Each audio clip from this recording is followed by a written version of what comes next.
नमस्कार दोस्तों, स्वागत है आप सभी के स्मार्ट क्लास के कोल एग्ज़ाम पर। और आप देख रहे हैं यूपी ट्रिपल एस की पेट 2023 की टेस्ट सीरीज़।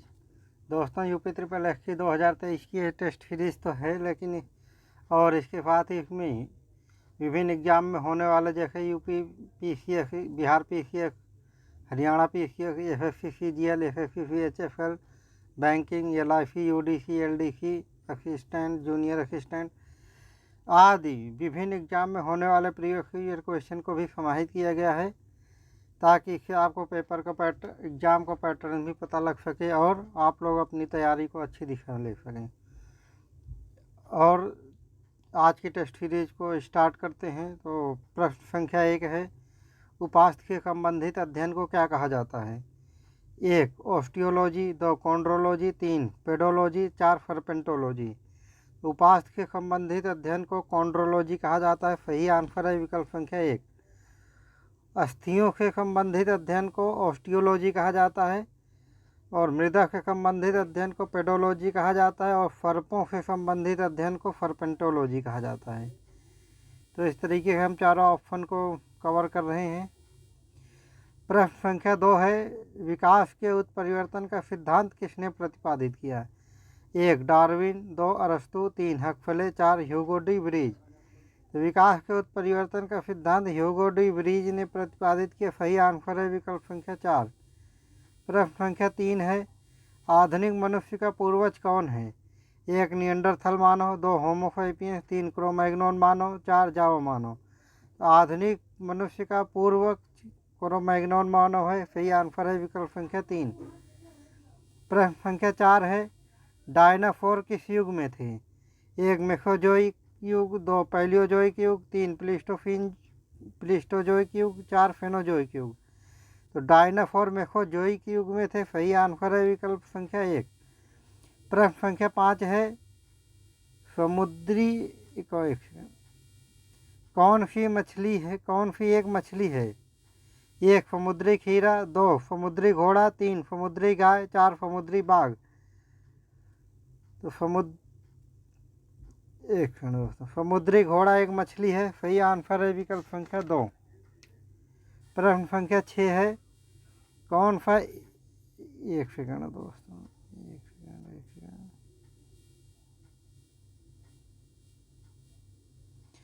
कौन सा एक स्तनपायी अंडे देता है? 1 एकिडना, 2 कंगारू, 3 व्हेल, 4 सियार। एकिडना और प्लेटिपस, ये 2 ऐसे स्तनपायी हैं जो अंडे देते हैं। तो इसमें खाली एकिडना दिया गया है ऑप्शन में। तो सही आंसर है विकल्प संख्या 1। प्रश्न संख्या 7 है, कौन सी मछली नहीं है? 1 फा fish, 2 guitar fish, 3 star fish, 4 pipe fish. दोस्तों, फा फिश, गिटार फिश और पाइप फिश ये मछली हैं, लेकिन स्टार फिश मछली नहीं है। सही आंसर है विकल्प संख्या 3। प्रश्न संख्या 8 है, कौन पक्षी वर्ग में नहीं आता है? 1 कौआ, 2 चमगादड़, 3 तोता, 4 चील। कौआ, तोता, चील ये पक्षी वर्ग में आते हैं, लेकिन चमगादड़ स्तनपायी में आता है, यानी कि फंग कार्डेटा में है। सही आंसर है विकल्प संख्या 2। जो पक्षी वर्ग में आते हैं इसका फंग एवीज है। प्रश्न संख्या 9 है, डॉल्फिन किस वर्ग का प्राणी है? 1 सरीसृप, 2 उभयचर, 3 मत्स्य, 4 स्तनी। तो डॉल्फिन स्तनी वर्ग का प्राणी है। सही आंसर है विकल्प संख्या 4। प्रश्न संख्या 10 है, नील गाय किस कुल का प्राणी है? 1 गाय, 2 बकरी, 3 हिरण, 4 घोड़ा। तो नील गाय हिरण कुल का प्राणी है। सही आंसर है विकल्प संख्या 3। प्रश्न संख्या 11 है, कौन कीट नहीं है? 1 कॉकरोच, 2 मच्छर, 3 तितली, 4 मकड़ी। तो कॉकरोच, मच्छर, तितली ये कीट वर्ग के प्राणी हैं, लेकिन मकड़ी आर्थ्रोपोडा वर्ग का प्राणी है, तो ये कीट नहीं है। सही आंसर है विकल्प संख्या 4। प्रश्न संख्या 12 है, किस अम्ल के कारण चींटियों के काटने से जलन होती है? 1 एसिटिक अम्ल, 2 फॉर्मिक अम्ल, 3 मेथनॉल, 4 उपरोक्त सभी। चींटियों के काटने से फॉर्मिक अम्ल का स्रावण हमारे शरीर में होता है, जिसके कारण से हमें जलन होती है। तो सही आंसर है विकल्प संख्या 2 एसिटिक अम्ल, सिरका या किसी खट्टे पदार्थों में पाया जाता है और ये विटामिन सी को एसिटिक अम्ल बोलते हैं। मेथनॉल कुछ का प्रयोग नहीं है हमारे शरीर में। तो सही आंसर है विकल्प संख्या 2। प्रश्न संख्या 13 है, मकड़ियाँ कौन से रेशे का उत्पादन करती हैं? 1 गोफमिर, 3 टफर, 2 टफर, 3 मोंगा, 4 उपरोक्त सभी। तो मकड़ियाँ गोफमिर रेशे का उत्पादन करती हैं। सही आंसर है विकल्प संख्या 1। प्रश्न संख्या 14 है, कौन सा जानवर ठोस मूत्र उत्सर्जित करता है? 1 शुतुरमुर्ग, 2 क्लाउड लेपर्ड, 3 ऊद बिलाव, 4 कंगारू। तो ठोस मूत्र का उत्सर्जन कंगारू चूहा करता है। सही आंसर है विकल्प संख्या 4। प्रश्न संख्या 15 है, सांप के जहरीले दांत किसका रूपांतरित रूप है? 1 तालुदंत, 3 जंभिका दांत, 4 चिबुकास्थी दांत, 4 फोफनीय दांत। तो सांप के जहरीले दांत जंभिका दांत का उदाहरण है। सही आंसर है विकल्प संख्या 2। प्रश्न संख्या 16 है, हल्दी क्या है? 1 जड़, 2 तना, 3 फूल, 4 फल। तो हल्दी एक तना है। सही आंसर है विकल्प संख्या 2। प्रश्न संख्या 17 है, हल्दी के पौधे का कौन सा भाग खाया जाता है? 1 जड़, 2 कंद, 3 प्रकंद, 4 फल। तो हल्दी का प्रकंद भाग खाया जाता है। सही आंसर है विकल्प संख्या 3, प्रकंद यानी कि तना। कौन तना है? 1 अदरक, 2 फलजम, 3 गाजर, 4 शकरकंद। फलजम, गाजर और शकरकंद तो जड़ हैं, लेकिन अदरक एक तना है। सही आंसर है विकल्प संख्या 1। प्रश्न संख्या 19 है, कौन फल के कंद है? नंबर 1 जिमीकंद या फूरन, इसको फूरन भी बोलते हैं, 2 आलू, 3 अदरक, 4 लहसुन। तो फल के कंद है लहसुन। सही आंसर है विकल्प संख्या 4। और जिमीकंद घन कंद है, आलू स्तंभ कंद है और अदरक प्रकंद है। प्रश्न संख्या 20 है, लहसुन में गंध किसके कारण आती है? 1 एसिटिक यौगिक, 2 क्लोरो यौगिक, 3 सल्फर यौगिक, 4 फ्लोरीन यौगिक। लहसुन में गंध सल्फर यौगिक के कारण आती है। सही आंसर है विकल्प संख्या 3। प्रश्न संख्या 21 है, कौन पुष्पकलिका है? 1 जीरा, 2 काली मिर्च, 3 लाल मिर्च, 4 लौंग। तो पुष्पकलिका लौंग है। सही आंसर है विकल्प संख्या 4। प्रश्न संख्या 22 है, शहतूत का फल क्या कहलाता है? 1 फोरोक्सिस, 2 नट, 3 फमाग, 4 फाइकोनस। शहतूत का फल फोरोक्सिस कहलाता है। सही आंसर है विकल्प संख्या 1। प्रश्न संख्या 23 है, लाल मिर्च में तीखापन किसके कारण होता है? 1 एरिकोलिन, 2 फॉर्मिक अम्ल, 3 कैप्सेसिन, 4 मेथोनोइक अम्ल। तो लाल मिर्च में तीखापन कैप्सेसिन के कारण होता है। सही आंसर है विकल्प संख्या 3। फॉर्मिक अम्ल चींटियों के काटने से हमारे शरीर में जो जलन होती है फॉर्मिक अम्ल के कारण होती है। प्रश्न संख्या 24 है, कुनैन जो मलेरिया की दवा भी होती है, सिनकोना पौधे के किस भाग से निकाली जाती है? 1 जड़, 2 तना, 3 छाल, 4 बीज। तो कुनैन सिनकोना के पौधे की छाल से निकाली जाती है। सही आंसर है विकल्प संख्या 3। प्रश्न संख्या 25 है, लवण युक्त मिट्टी में उगने वाले पौधों को क्या कहते हैं? 1 जीरोफाइट, 2 हेलोफाइट, 3 हाइड्रोफाइट, 4 सेम्युलेंट। तो लवण युक्त मिट्टी में उगने वाले पौधे को हेलोफाइट कहते हैं। सही आंसर है विकल्प संख्या 2। प्रश्न संख्या 26 है, सेब का लाल रंग किसकी उपस्थिति के कारण होता है? 1 एंथोसाइनिन, 2 लाइकोपीन, 3 कैरोटीन, 4 जेंथोफिल। तो सेब का लाल रंग एंथोसाइनिन के कारण होता है। सही आंसर है विकल्प संख्या 1। लाइकोपिन, टमाटर का लाल रंग लाइकोपिन के कारण होता है और गाजर का लाल या नारंगी रंग कैरोटीन के कारण होता है और हल्दी का पीला रंग जेंथोफिल के कारण होता है। तो दोस्तों सही, तो हम चारों ऑप्शन कराने की कोशिश कर रहे हैं। तो एक प्रश्न संख्या 27 है, खमीर क्या है? 1 जीवाणु, 2 कवक, 3 शैवाल, 4 विषाणु। तो खमीर एक कवक है जिसका प्रयोग हम ब्रेड या रोटी बनाने में करते हैं या केक बनाने में भी करते हैं। सही आंसर है विकल्प संख्या 2। प्रश्न संख्या 28 है, मशरूम क्या है? एक जीवाणु, 2 कवक, 3 शैवाल, 4 विषाणु। तो मशरूम एक कवक है। सही आंसर है विकल्प संख्या 2, जिसका प्रयोग सब्जी बनाने में किया जाता है। प्रश्न संख्या 29 है, अफीम किससे प्राप्त किया जाता है? 1 सूखी पत्तियों से, 2 जड़ों से, 3 कच्चे फल के लेटेक्स से, 4 पके फल के लेटेक्स से। अफीम कच्चे फल के लेटेक्स से प्राप्त किया जाता है। सही आंसर है विकल्प संख्या 3। प्रश्न संख्या 30 है, कपास का प्रमुख घटक क्या है? 1 प्रोटीन, 2 वसा, 3 ग्लिसरीन, 4 सेल्यूलोज। तब कपास का प्रमुख घटक सेल्यूलोज है। सही आंसर है विकल्प संख्या 4। प्रश्न संख्या 39 है, अफीम का वानस्पतिक नाम क्या है?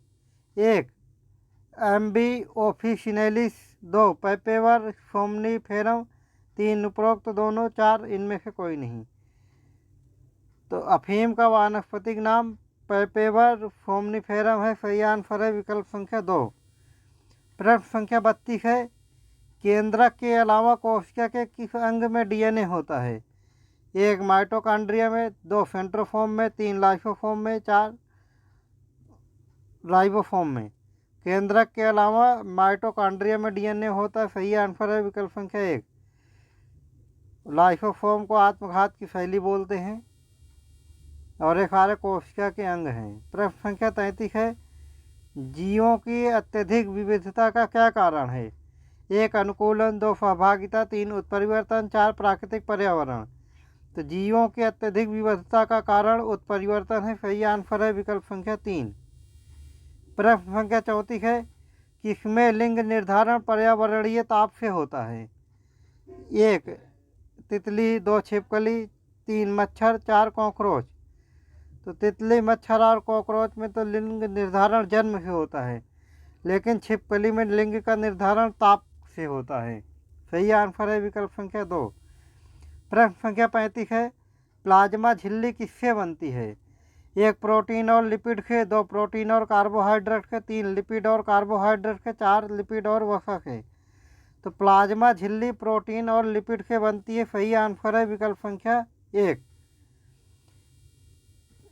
ये सब कोशिका का एक पार्ट है। प्रश्न संख्या 36 है, मानव शरीर के किस अंग में लसिका कोशिकाएं बनती हैं? 1 यकृत में, 2 प्लीहा में, 3 अग्न्याशय में, 4 उपरोक्त सभी। मानव शरीर के प्लीहा में लसिका कोशिकाएं बनती हैं। सही आंसर है विकल्प संख्या 2। और यकृत में जो हमारे फिल्टर का काम करता है यकृत, और अग्न्याशय से रस का श्रावण होता है। अंतः और बाह्य रस दोनों को श्रावण अग्न्याशय, अंतरा और बाह्य दोनों को श्रावण करता है। बाह्य रस दोनों को श्रावण करता है। प्रश्न संख्या 37 है, जीनोम चित्रण का संबंध किससे है? 1 जीन्स का चित्रण, 2 रक्त का चित्रण, 3 प्लाज्मा का चित्रण, 4 गुणसूत्र का चित्रण। तो जीनोम का संबंध जीन्स के चित्रण से है। सही आंसर है विकल्प संख्या 1। प्रश्न संख्या 38 है, हमारे शरीर की आनुवंशिकता की इकाई को क्या कहते हैं? 1 कोशिका, 2 डीएनए, 3 केंद्रक, 4 जीन्स। तो हमारे शरीर की आनुवंशिकता की इकाई को जीन्स कहते हैं। सही आंसर है विकल्प संख्या 4। प्रश्न संख्या 39 है, जंपिंग जीन के सिद्धांत का प्रतिपादन किसने किया? 1 मेंडल ने, 2 मॉर्गन ने, 3 बारबारा मैक्लिंटॉक ने, 4 वाटसन एवं क्रिक ने। तो जीन, जंपिंग जीन के सिद्धांत, इसको प्लावन जीन भी बोलते हैं, का प्रतिपादन बारबारा मैक्लिंटॉक ने किया, और मक्के के पौधे पर। अगर प्रश्न पूछा जाए किस पौधे पर किया, तो मक्के के पौधे पर किया। मेंडल, एक ग्रोगर जैन मेंडल है, जिन्होंने मटर के पौधे पर आनुवंशिकता के सिद्धांत को प्रतिपादित किया था, तो मेंडल को आनुवंशिकता का जनक भी कहा जाता है। और वाटसन एवं क्रिक ने जीवों की उत्परिवर्तन का सिद्धांत प्रतिपादित किया। प्रश्न संख्या 40 है, कौन सा जीव नाइट्रोजन का स्थिरीकरण नहीं करता है? 1 माइकोराइजा, 2 एनाबीना, 3 नोस्टोक, 4 एजिटोबैक्टर। तो एनाबीना, नोस्टोक और एजिटोबैक्टर ये नाइट्रोजन का स्थिरीकरण करते हैं, लेकिन माइकोराइजा नाइट्रोजन का स्थिरीकरण नहीं करता है। सही आंसर है विकल्प संख्या 1। प्रश्न संख्या 41 है, क्या जैव उर्वरक है? 1 मोल्ड, 2 एजोला, 3 ईस्ट, 4 क्लोरेला। तो जैव उर्वरक एजोला को कहते हैं। सही आंसर है विकल्प संख्या 2। ईस्ट का प्रयोग जो है खमीर, ब्रेड वगैरह, ब्रेड और केक जैसी चीज़ों वस्तुओं को बनाने में किया जाता है। प्रश्न संख्या 42 है, किस फसल में नील हरे शैवाल का प्रयोग जैव उर्वरक के रूप में किया जाता है? 1 गेहूँ, 2 चना, 3 सरसों, 4 धान। तो धान की फसल में नील हरित शैवाल का प्रयोग उर्वरक के रूप में किया जाता है। सही आंसर है विकल्प संख्या 4। प्रश्न संख्या 43 है, एजोला क्या है? 1 जलीय फर्न, 2 जलीय एल्गी, 3 जलीय बैक्टीरिया, 4 जलीय कवक। एजोला एक जलीय फर्न है। सही आंसर है विकल्प संख्या 1। प्रश्न संख्या 44 है, एक वयस्क मानव में जल लगभग कितना प्रतिशत होता है? 1 10%, 2 8 18%, 3 65%, 4 75%। एक वयस्क मनुष्य के शरीर में जल लगभग 65% होता है। सही आंसर है विकल्प संख्या 3। और 10% हाइड्रोजन होता है, 18% कार्बन होता है, 75% कुछ भी नहीं होता है। सबसे अधिक जल ही होता है, 65%। प्रश्न संख्या 45 है, मानव शरीर में कौन सा तत्व सर्वाधिक मात्रा में पाया जाता है? 1 नाइट्रोजन, 2 कैल्शियम, 3 फास्फोरस, 4 ऑक्सीजन। मानव शरीर में ऑक्सीजन सबसे अधिक मात्रा में पाया जाता है, 65%। और नाइट्रोजन 3% पाया जाता है, कैल्शियम 1.4% पाया जाता है और फास्फोरस 1.1% पाया जाता है। प्रश्न संख्या 46 है, मनुष्य के शरीर में कितनी जोड़ी पसलियाँ पाई जाती हैं? 1 10 जोड़ी, 2 11 जोड़ी, 2 12 जोड़ी, 1 10 जोड़ी, 2 11 जोड़ी, 3 12 जोड़ी, 4 24 जोड़ी। तो मानव शरीर में 12 जोड़ी या 24 पसलियाँ पाई जाती हैं। अगर कितनी पसलियाँ पाई जाती हैं तो उसका आंसर 24 होगा, कितनी जोड़ी पाई जाती हैं तो उसका आंसर 12 होगा। तो सही आंसर है विकल्प संख्या 3। प्रश्न संख्या 47 है, मानव चेहरे का कंकाल कितनी हड्डियों से बनता है? 1 6, 2 8, 3 14, 4 28। तो मानव शरीर के चेहरे का कंकाल 14 हड्डियों से बनता है। सही आंसर है विकल्प संख्या 3। 6 हड्डी मध्य कर्ण में पाई जाती है और 8 हड्डी मस्तिष्क के चारों ओर का खोल बनाती है। और कुल खोपड़ी में कुल 28 हड्डियाँ होती हैं। प्रश्न संख्या 48 है, एंजाइम क्या है? 1 प्रोटीन, 2 वसा, 3 विटामिन, 4 कार्बोहाइड्रेट। तो एंजाइम एक प्रोटीन है। सही आंसर है विकल्प संख्या 1।